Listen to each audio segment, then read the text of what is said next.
Sino-coordinator waseMlazi Dinari, socela ukuthi introduce ukuthi ubani neparish asuka kuyona nokuthi usuku la namhlanje lisho ukuthini kwi-Dinari yabasoMlazi. Sanibonani makadinisa uJesu Kristo.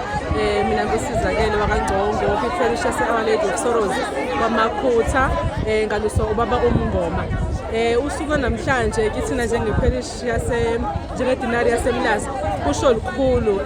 Bebonke nje abakhethwa beDinari yethu uba u-117 esize nabo namhlanje beMlazi Dinari. So sithokoza kakhulu ngoba kusikhombisa ukuthi liyakhula ibandla lesikatholika futhi liyanda.